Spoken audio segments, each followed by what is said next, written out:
Hi and welcome to the walkthrough video for 4th Tagelharpa, which is obviously s equal to 3 Tagelharpas. This one's also played by one of the guys from Ognia, and it's a special one he recently had made. It's got 4 playable strings, but in addition to those, 8 strings for sympathetic resonance. It's also got a longer scale than the Tagelharpa and Strakharpa we sampled before, though obviously not as long as the bass Tagelharpa. The longer strings make it easier to finger high notes in tune, so it's sampled across a bigger range on each string, and the keyboard is split into 4 playable ranges. First, D string with low A drone,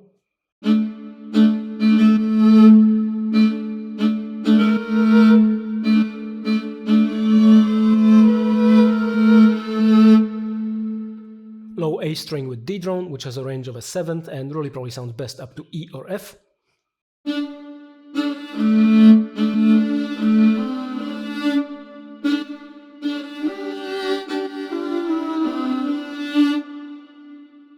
D string with high A drone, which is back to having a range of an octave,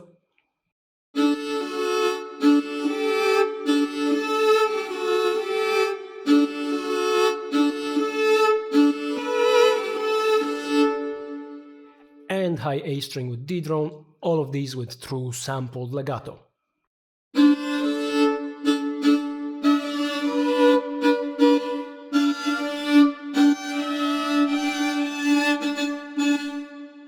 There is also portamento, which is basically a slower, more gliding legato, triggered for ascending notes only. The ascending notes get the regular legato because portamento is really more useful and sounds better when going up.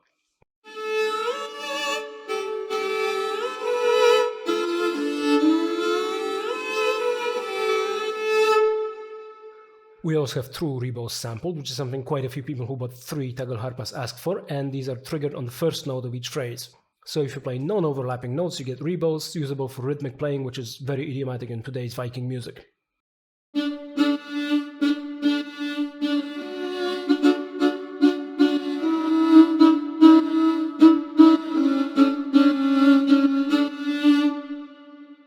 You can also switch to a rebow articulation, in which case you always get a rebow at the start of a note.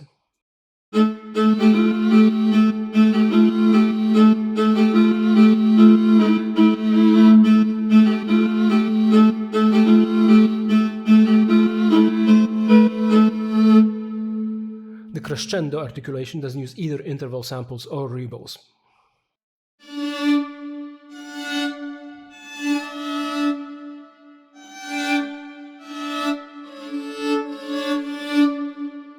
All 4 of these, legato, portamento, rebows, and crescendo, come in 4 variations. There are mids and longs. So far we've been using the mids. Here are the longs.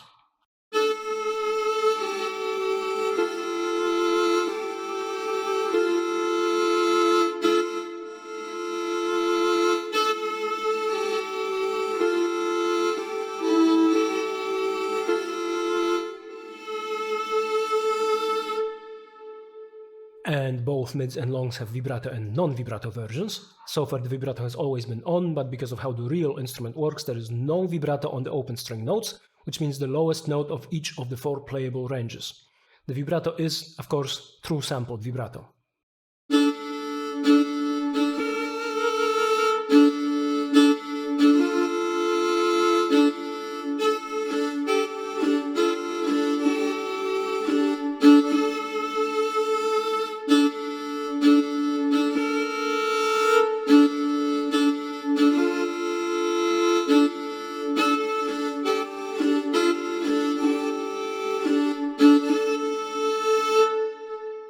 There are also 3 more key switches, shorts which can also be used for rhythmic playing,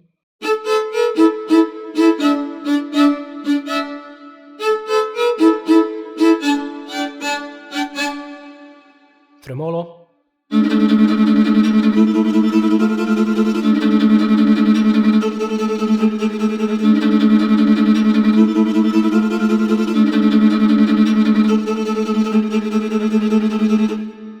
and screechy sul ponticello. All of these are sampled across the same range.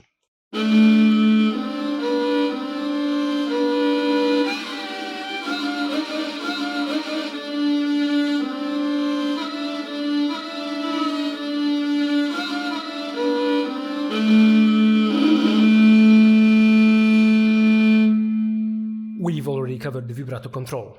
Dynamics is simple, controlling the volume of everything except shorts. For shorts and rebow samples, velocity has a moderate effect on how loud they are. This means that shorts have volume dependent on velocity only, rebows on velocity and dynamics, and everything else on dynamics and not velocity.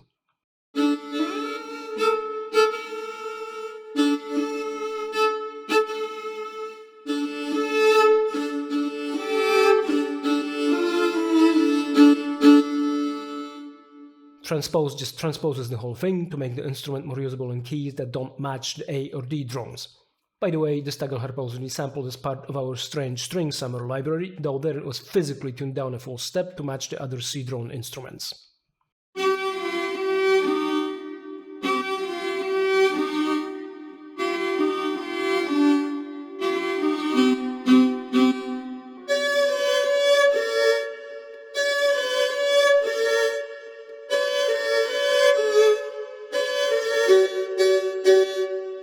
The one control that 3 Tagelharpas didn't have is resonance. This is a volume control for additional samples which are triggered when a note is released or when a new note mutes a previous overlapping note. Like with the nickel harpa we sampled in Goblinity, it's kind of a natural shimmering reverb produced by the sympathetic resonance strings.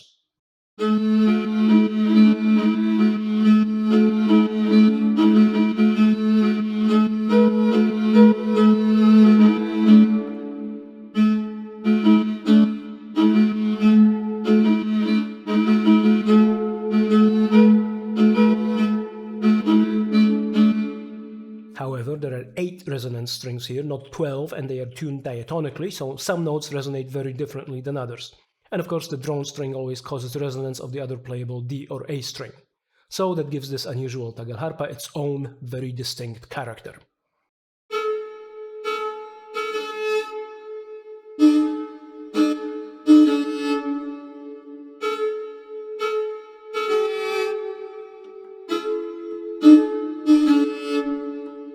Also, tremolo has a different set of resonance samples because tremolo bowing shakes the whole instrument and makes all the resonance strings ring a bit, no matter what note you're playing.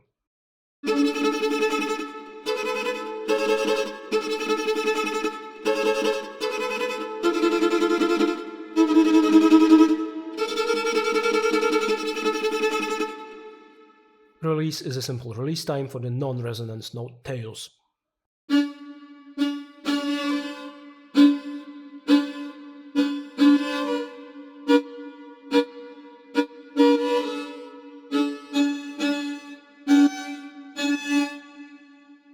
The last of the controls is also simple. Width is the stereo width of the 2 mics.